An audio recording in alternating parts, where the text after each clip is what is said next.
ามประเพณีของเฮาสาวงามดังดวงพาสมซื่อแล้วนะทั้งโจบทั้งงามไผก็ส่งเสยยองน้องมันเพี้ยนเฮียนหูยังกะน้องเด่นได้มาเห็นน้องแล้วคือแก้วแหวนแยงเพื่อนสายตางสาแหวนนายก่อนมันให้ยิงตั้งก็มีความสำคัญเพื่อนนั้นน้องก็ห้าวหันเก็บพันเพศสายสมเป็นหญิงยุคใหม่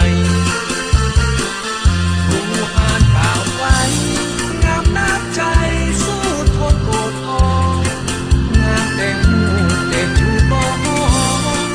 งามแต่หูแต่จูบบ่ใส่ผู้ไม้อยู่ดอกที่ก็นานก็นานโอ้นอสาวเจ้าใหญ่งามนับใจใส่ความสามารถสมเป็นดวงใจของสาวมีบทบาทโตพันล้านนาที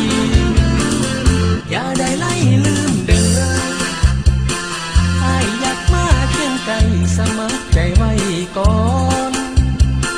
มีสามอนน้องลาพอสิได้แน่บ่น้องหากยังบ่เพียงพอผลงานอ้ายนัดหมายไว้ก่อนต้องได้ผลด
ี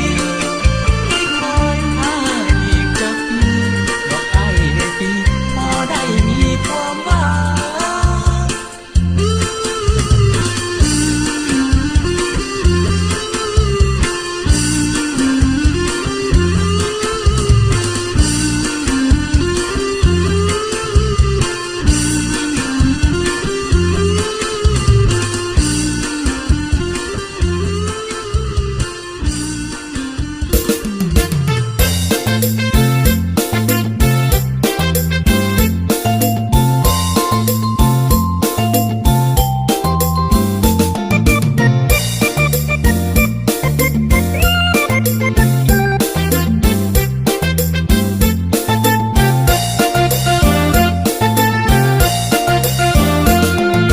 ปัญหาหนักอีกแล้วเพราะฮักสาวเงินไกลบ่ฮู้จะทำอย่างใดสาวเงินไกลนั้นงามหนักหนาเฮือนอยู่บนฟ้าคูดก็นึกกลัวพ่อนางหนักหนาคิดอยากจะไปเว้าจาก่านเขาหาว่าผู้ให้อายโจรคิดอยากบอกกับน้องแม่เนื้อทองอายหักสุดหัวใจคิดอยากข้ามหัวเข้าไปแต่บ่ไหวเพราะมันสูงพิลึกคิดอยู่หลายคืนหลายวันแม่น้องคานตะวันยิ้มให้แล้วเขาจะทำอย่างไรทนบ่ไหวจะลอดหัวไปหานาง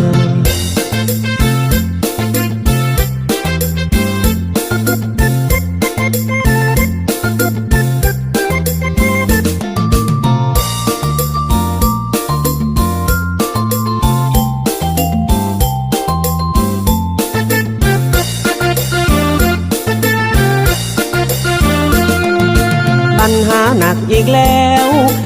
เพราะฮักสาวเงินไกบ่ฮู้จะทำอย่างใดสาวเงินไกนั้นงามหนักหนาเฮือนอยู่บนฟ้าคูดก็นึกกลัวพ่อนางหนักหนาคิดอยากจะไปเว้าจาก่านเขาหาว่าผู้ให้อายโจรคิดอยากบอกกับน้องแม่เนื้อทองอายหักสุดหัวใจคิดอยากข้ามหัวเข้าไปแต่บ่ไหวเพราะมันสูงพิลึกคิดอยู่หลายคืนหลายวันแม่น้องคานตะวันยิ้มให้แล้วเขาจะทำอย่างไร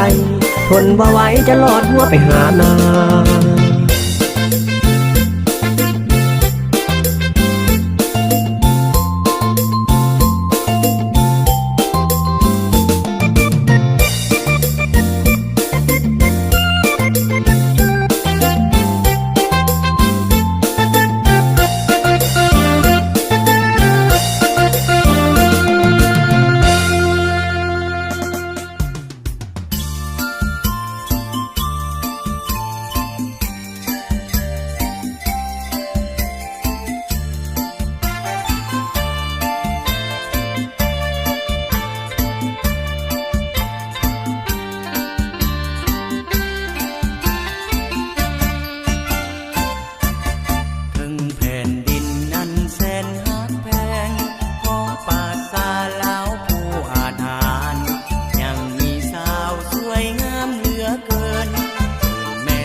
ดังน้ำนวลท่วมลิ้นไหล